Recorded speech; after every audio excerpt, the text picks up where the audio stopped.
Picture this. You're sitting in a conference room. The air is tense, the coffee's gone completely cold, and the whiteboard is just covered in chaotic scribbles. Your team has been actively debating two entirely different solutions for a massive, high-stakes project. Now, you are absolutely 100% convinced that option A is the right path. You've fought for it, you've laid out your best data, and you've passionately made your case to your colleagues. You can literally see the finish line, and you know in your bones that your idea is the way to get there.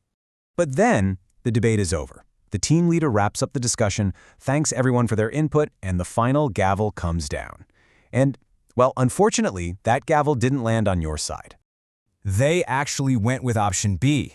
And in that exact moment, the friction is palpable. Option A, your brainchild, the concept you spent nights and weekends refining, is just slowly fading into the background. Meanwhile, option B, the team's chosen path, gets the bright green light.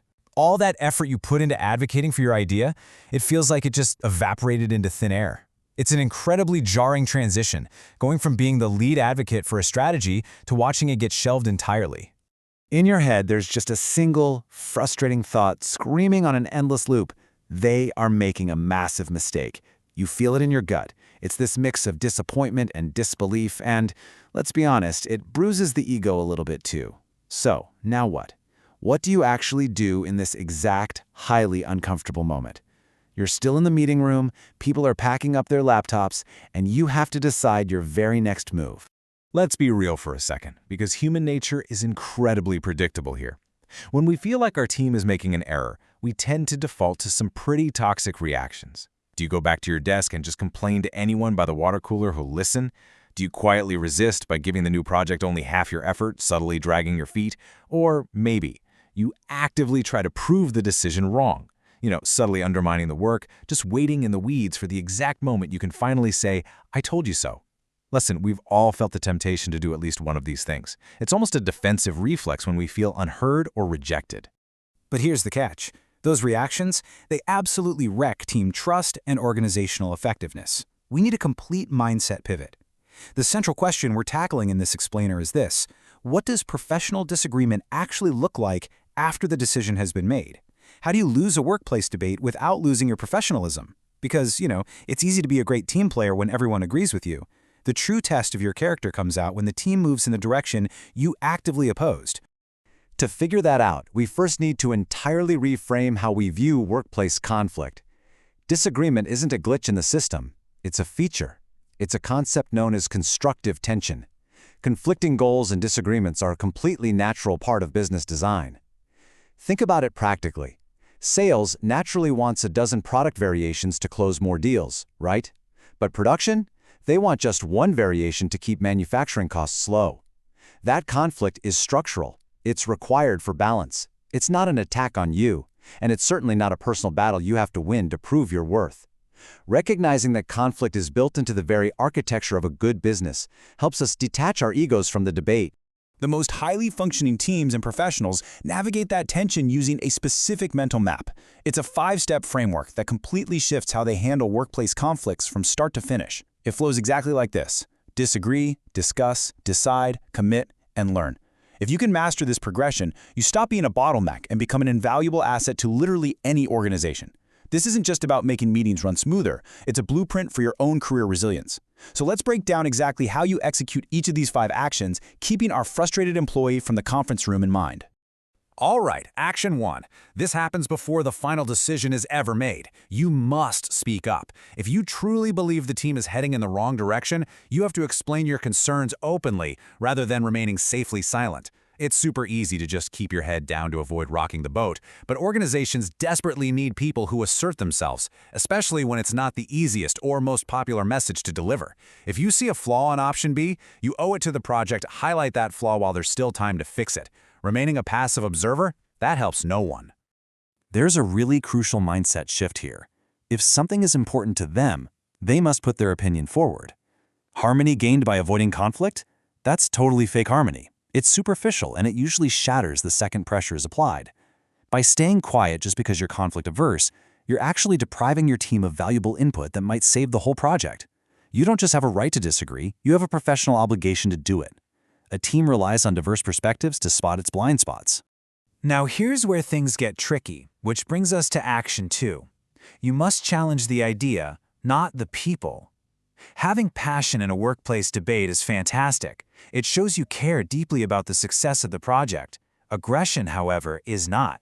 When you're putting your opinion forward, you have to keep your arguments entirely professional and evidence-based. Leave your ego at the door. Our employee in the conference room shouldn't be attacking the person who proposed option B. They should be dissecting the logistics of option B itself. So, the real question is, how do you passionately fight for option A without making enemies? You follow these specific rules of engagement. First, maintain trust above all else. Second, stay fiercely focused on the business at hand. Third, use objective data and observation. And fourth, never, ever get personal. Saying, "I'm concerned this timeline is unrealistic based on last quarter's data," is a great constructive challenge. Saying, "You always come up with terrible timelines," is destructive, unprofessional, and instantly derails the collaboration. You can absolutely dismantle a bad idea without dismantling your working relationships. Okay, action 3. This one's a tough pill to swallow, but it is an absolutely necessary truth. You have to accept the team's decision. No matter how brilliant your data was, no matter how perfectly you argued your case without getting personal, you will not win every argument, and that is perfectly okay. A team simply can't function, and a business can't move forward if a decision gets permanently stalled just because someone stubbornly refuses to yield. Yielding gracefully is a core part of professional collaboration. Recognizing that the final call belongs to the team or the project lead allows the collective momentum to keep going. And that brings us to action 4. This is literally the crux of everything we're talking about today. Commit after the decision. Once a legitimate team choice is finalized and that gavel comes down, you have to make an instant psychological pivot. You must entirely switch your energy from opposing the idea to supporting the idea. This is incredibly difficult because it requires you to actively champion something you just spent the last hour trying to defeat. But this exact pivot, this is what separates amateurs from elite professionals. This concept is famously known as disagree and commit. It means you loyally implement what the team has decided. You don't complain to your peers, you aren't bitter, you don't drag your feet on deadlines, and you certainly do not give it a half-hearted implementation that secretly guarantees it'll fail. True professional integrity means you execute the team's chosen path, even if it's option B, with the exact same vigor, excellence, and dedication as if it had been your own idea all along. You throw your full intellectual weight behind the team's choice. But wait, let's talk about the worst-case scenario. What happens if option B turns out to be a total disaster? What if the project tanks, the numbers drop, and you realize you were actually right all along? Well, that brings us to our final action. Learn from the result. This is where your professionalism gets truly tested, in the messy, stressful aftermath of a failure. Because it is so easy to revert back to that bruised ego and try to claim a hollow personal victory while the rest of the team suffers. When a team decision fails, two diverging paths open up. The toxic reaction is incredibly tempting, right? You want to puff out your chest, point fingers, and say, "I told you so. I knew option A was better." But the professional reaction looks entirely different. It asks, what can we learn from this? You don't use the failure as a weapon to gloat or make yourself look smart at the expense of your teammates. Instead, you take accountability as a collective team, you analyze the data of what went wrong, and you channel that failure into collective improvement for the next project. A rising tide lifts all boats, and petty "I told you so" moments, they just poke holes in the hull. Let's pull back for a second and return to this core mental map. Think back to our employee from the opening story. You know, the one sitting in the conference room fuming because option A was rejected? If they take a breath and utilize this 5-step framework, disagree, discuss, decide, commit, learn, the entire trajectory of their workplace relationships and their career changes. They stop being seen as a stubborn roadblock and start being recognized as a dynamic, deeply committed leader. Instead of quietly resisting, they execute flawlessly. During the debate, their concerns were clearly and respectfully expressed. They didn't hide them just to keep a fake peace. But the moment option B was chosen, they fully supported the final decision. They put their head down and brought the team's vision to life. By doing this, they didn't just preserve their professional reputation, they proved themselves to be a highly trustworthy, mature collaborator that literally any manager would want on their team. They show that they value the team's success way more than their own need to be right. So, as you head into your very next workplace debate, I want you to leave with this lingering, high-impact question. It's the ultimate test of a great team player. Can you fight fiercely for your idea and still fully support the team when another idea wins? Keep that in mind the next time the gavel comes down.